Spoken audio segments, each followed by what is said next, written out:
नमस्कार, Rajesh sir classes में आपका स्वागत है। महत्वपूर्ण बहुविकल्पी प्रश्न क्लास 10 साइंस।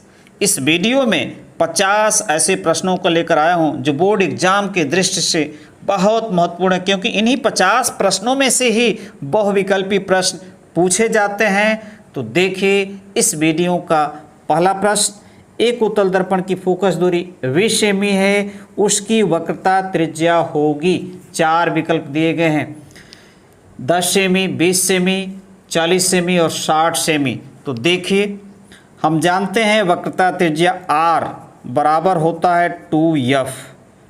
F क्या है? उत्तल दर्पण की फोकस दूरी। उत्तल दर्पण की फोकस दूरी धनात्मक होती है, तो सीधे हम यहाँ लिखेंगे 20, 2 × 20 बराबर 40 सेमी। तो कौन सा विकल्प सही है? C विकल्प सही है।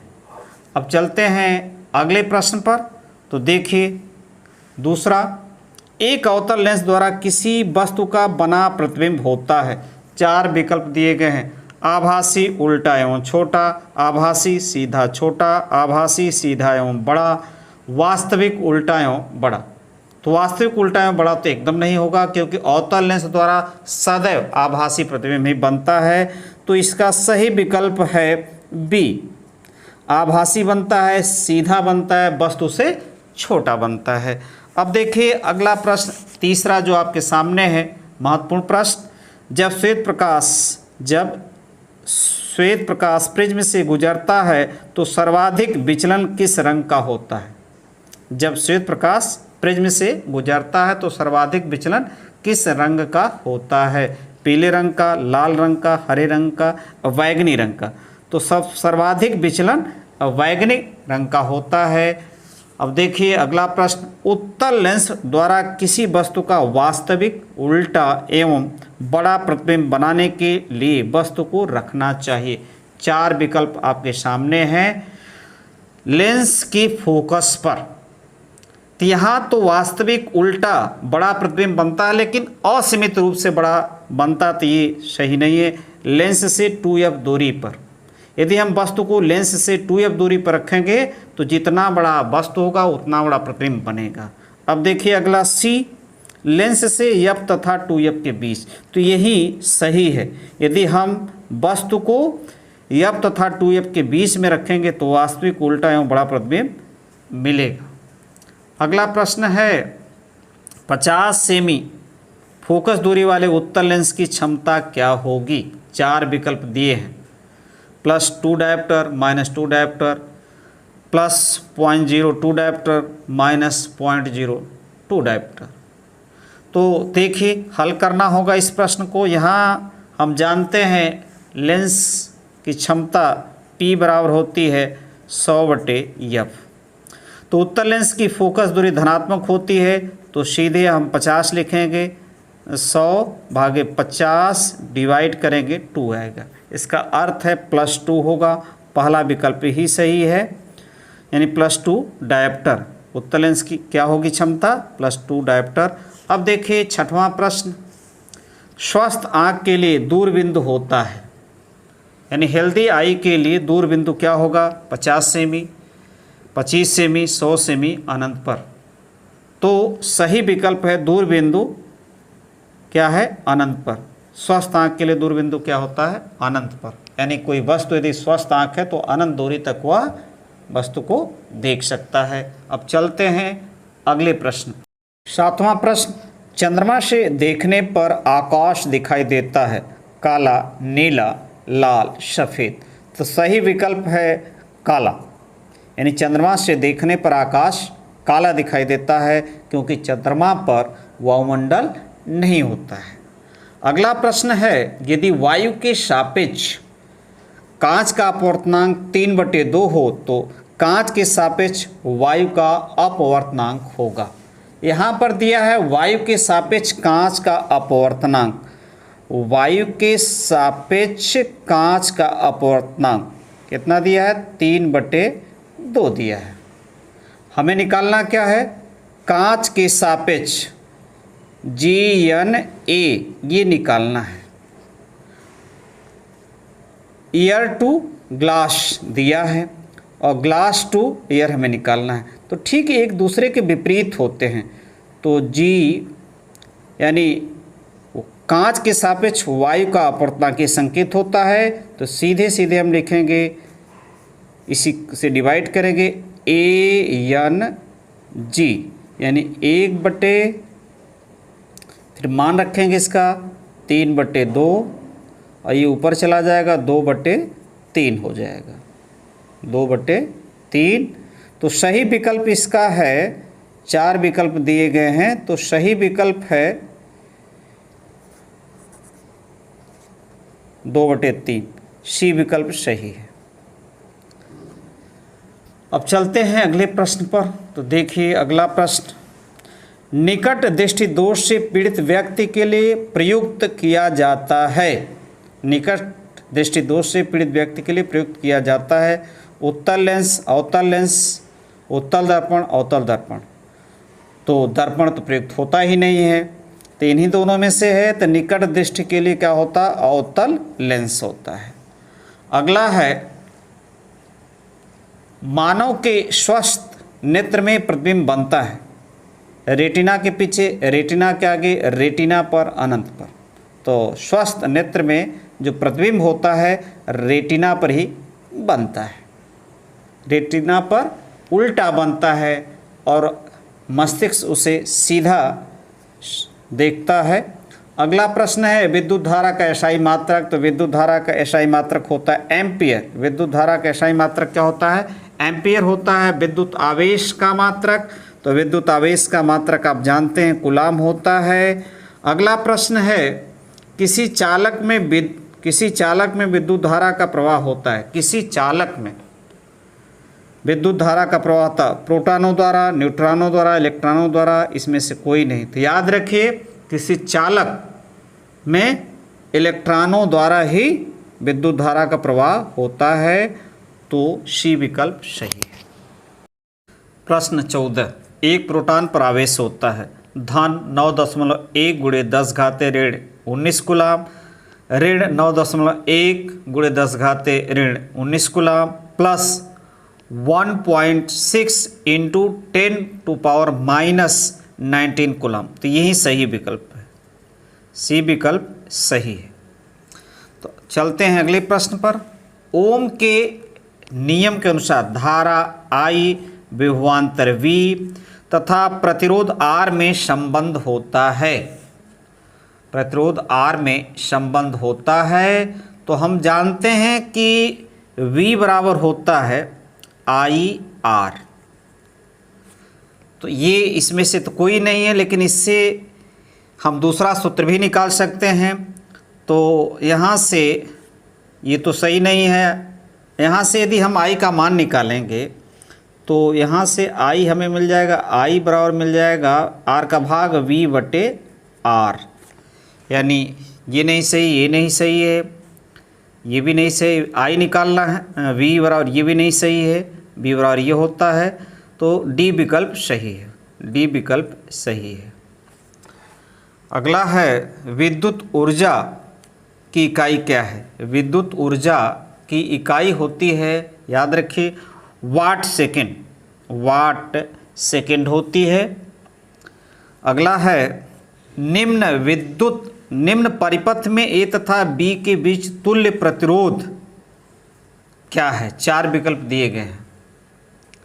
A और B के बीच तुल्य प्रतिरोध, कुल प्रतिरोध हमें निकालना है। तो हल करना होगा इस प्रश्न को।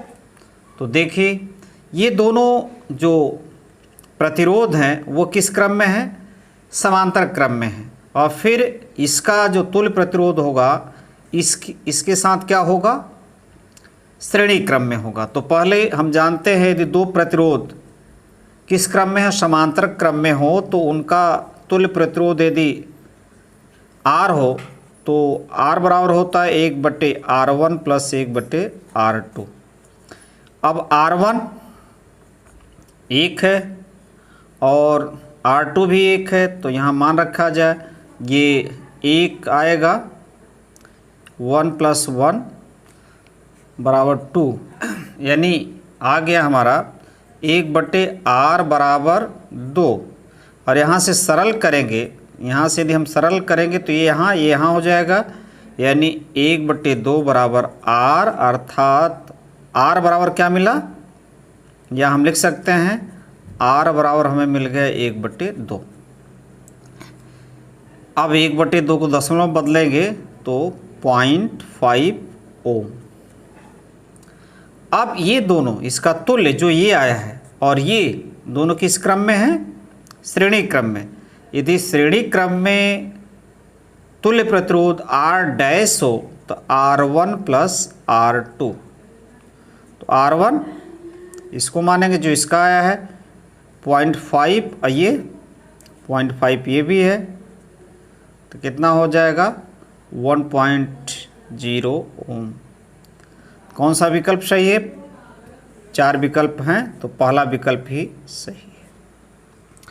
अब देखिए अगला प्रश्न, विद्युत धारा उत्पन्न करने की युक्ति है। विद्युत धारा उत्पन्न करने की युक्ति क्या है, जनित्र, अमीटर, मोटर, वोल्टमीटर। जनित्र के द्वारा ही विद्युत धारा उत्पन्न की जाती है, तो पहला विकल्प ही सही है। अगला प्रश्न है, डायनमो परिवर्तित करता है यांत्रिक ऊर्जा को विद्युत ऊर्जा में, यांत्रिक ऊर्जा को प्रकाश ऊर्जा में, रासायनिक ऊर्जा को विद्युत ऊर्जा में, यांत्रिक ऊर्जा को ध्वनि ऊर्जा में। तो यांत्रिक ऊर्जा को विद्युत ऊर्जा में, यांत्रिक ऊर्जा को विद्युत ऊर्जा में परिवर्तित करता है, तो ए विकल्प ही सही है। अब चलते हैं अगला प्रश्न पर, अगले प्रश्न पर। तो देखिए, चुंबकीय क्षेत्र की तीव्रता का मात्रक, चुंबकीय क्षेत्र की तीव्रता का मात्रक वेबर, वेबर प्रति मीटर, वेबर प्रति metre square, weber into metre. तो इसका विकल्प जो है सी सही है, वेबर विद्युत चुंबकीय क्षेत्र की तीव्रता का मात्रक वेबर प्रति मीटर स्क्वायर होता है।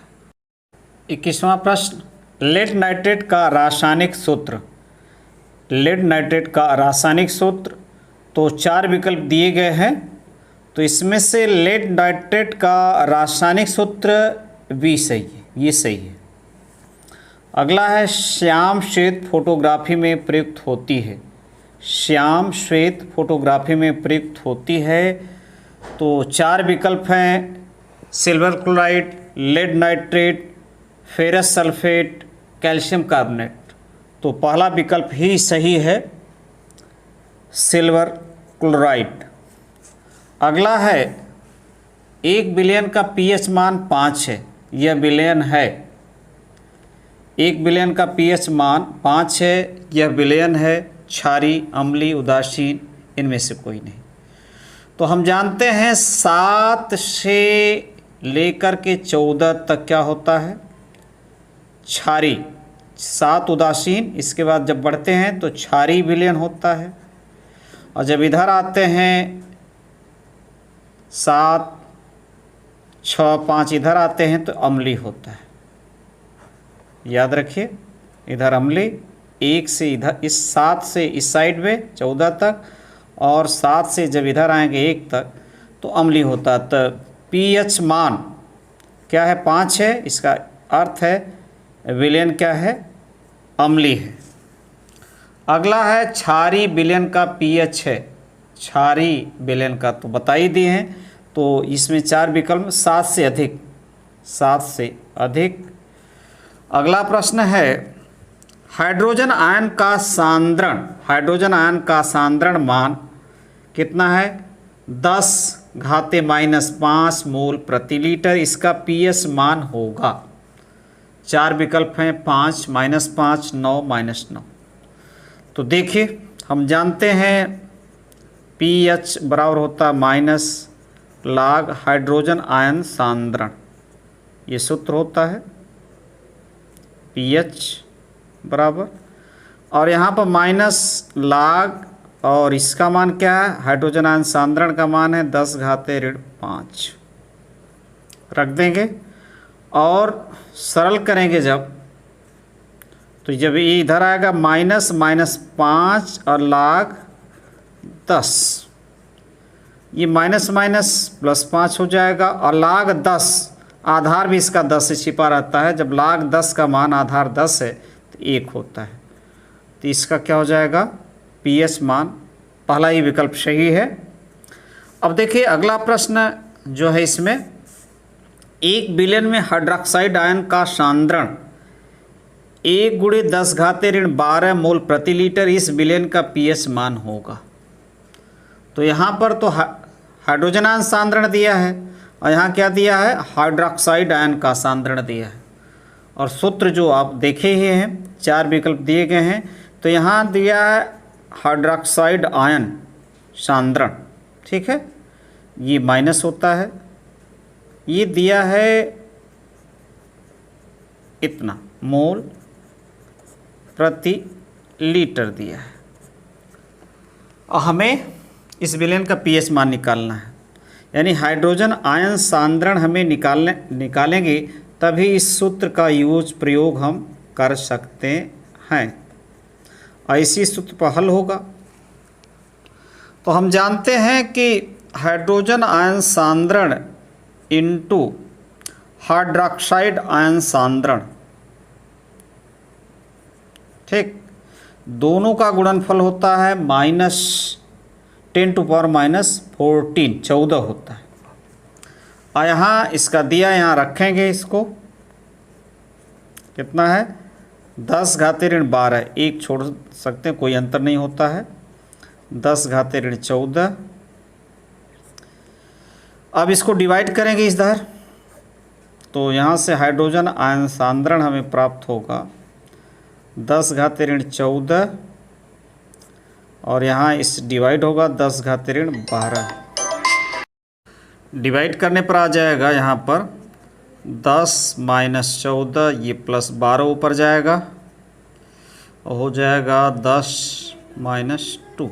हाइड्रोजन आयन सांद्रण हमें मिल गया। अब इसी सूत्र पर रख देते हैं, माइनस लॉग, यहाँ है 10 - 2, माइनस इधर आएगा 2, सॉरी ये माइनस है, और -2 और log कितना होगा 10 होगा, log 10। और log 10 का भी बताया माइनस माइनस प्लस 1 होता है, क्योंकि आधार 10 है, तो 2×1 = 2। तो सही विकल्प है सी। सही विकल्प क्या है, सी है। अब देखिए अगला प्रश्न है, निम्नलिखित में से अम्लीय लवण है, निम्नलिखित में से अम्लीय लवण है, तो जिसमें हाइड्रोजन आयन होगा वही अम्लीय होता है। तो इसमें है सोडियम हाइड्रोजन सल्फेट। तो अम्लीय लवण क्या है, यहाँ पर है हाइड्रोजन आयन, इसमें है, ध्यान रखिएगा। सल्फर डाइऑक्साइड का जलीय विलयन होता है, सल्फर डाइऑक्साइड का जलीय विलयन क्या होता है, अम्लीय होता है। क्या होता है, अम्लीय होता है। ये विकल्प सही है। धावन सोडा का रासायनिक सूत्र, तो धावन सोडा, 4 विकल्प हैं, ध्यान से देखिए। तो ये सही है, बी वाला विकल्प सही है। धावन सोडा का रासायनिक सूत्र क्या है, सोडियम कार्बोनेट, और 10 अणु जल के क्रिस्टल रूप में होते हैं। प्लास्टर ऑफ पेरिस में कितने अणु क्रिस्टल जल के होते हैं, प्लास्टर ऑफ पेरिस में कितने अणु क्रिस्टल जल के होते हैं। जैसे क्रिस्टल जल के इसमें कितने अणु, 10। तो plaster of Paris calcium sulphate semi hydrate, ये सूत्र होता है, ठीक है। प्लास्टर ऑफ पेरिस का सूत्र है calcium sulphate semi hydrate, hemi hydrate, ठीक, हेमी हाइड्रेट, ये सूत्र होता है। और तो देख रहे हैं कितने जल के अणु हैं, क्रिस्टल आधा है, तो ये है विकल्प सही, पहला विकल्प सही है। 31वां प्रश्न, पीतल है धातु, अधातु, उपधातु, मिश्र धातु। तो पीतल क्या है, मिश्र धातु होती है। तो विकल्प डी सही है, क्योंकि यह कापर और जिंक से मिल 60% के लगभग ये और 40% के लगभग ये होता है। 80 से ये होता है 80% और ये होता है 20%। अगला है, निम्न में से कौन सी धातु अम्ल से हाइड्रोजन विस्थापित नहीं करती। निम्न में से कौन सी धातु अम्ल से हाइड्रोजन विस्थापित नहीं करती? तो आयरन करता, जिंक करता, कापर नहीं करता। तो सी विकल्प सही है। प्रोपेनल में क्रियात्मक समूह है, तो प्रोपेनल मतलब एल्डिहाइड, तो ए सही है। एल्डिहाइड ग्रुप है प्रोपेनल, तो क्रियात्मक समूह CHO होता है। अगला एथिल अल्कोहल का IUPAC नाम, तो एथिल अल्कोहल का IUPAC नाम एथेनॉल होता है।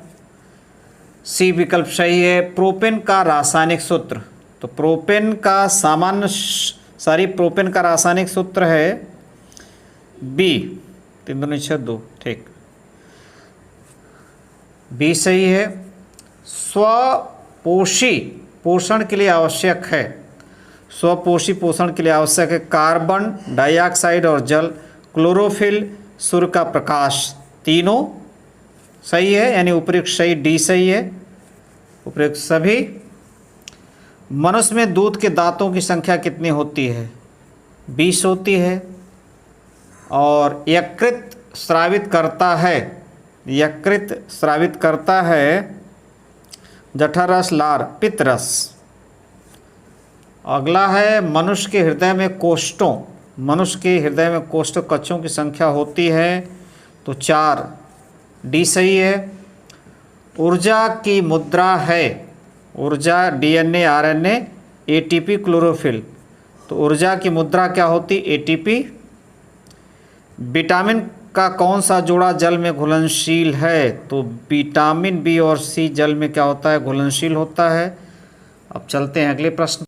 प्रश्न 42, द्वार कोशिकाएं पाई जाती हैं जड़ों में, रंध्रों में, वात रंध्रों में, उपरोक्त सभी। तो रंध्रों में। अमोनिया को यूरिया में परिवर्तन करता है, अमोनिया को यूरिया में परिवर्तन करता है यकृत, पहला ही सही है। अगला है कौन सी शिरा में शुद्ध रक्त प्रवाहित होती है? कौन सी शिरा में शुद्ध रक्त प्रवाहित होती है? ग्रीवा, पोर्टल शिरा, पश्च महाशिरा, पल्मोनरी शिरा, तो सही विकल्प डी है। DNA पाया जाता है, DNA पाया जाता है कोशिका द्रव में, केंद्रक द्रव में, केंद्रिका में, केंद्रक में DNA पाया जाता है केंद्रक में। द्विनिषेचन, द्विनिषेचन पाया जाता है जंतुओं में, तो सही विकल्प है आवृतबीजी पादपों में। अगला प्रश्न है पुरुष में लिंग गुणसूत्र होता है, पुरुष में लिंग गुणसूत्र होता है XY, ये विकल्प सही है। कौन सा जिन प्रारूप शुद्ध गोल बीजी को प्रकट करता? कौन सा जिन प्रारूप शुद्ध गोल बीजों को प्रकट करता है? तो विकल्प आर, राउंड राउंड, ये सही है, डी सही। आनुवंशिकता के प्रयोग के लिए मेंडल ने कौन से पौधों का उपयोग किया था? पपीता, आलू, मटर, मटर का प्रयोग किया था। अगला विकास के दृष्टिकोण से मानव से सबसे निकटवर्ती है बंदर, चमगादड़, खरगोश, चिंपैंजी। नमस्कार।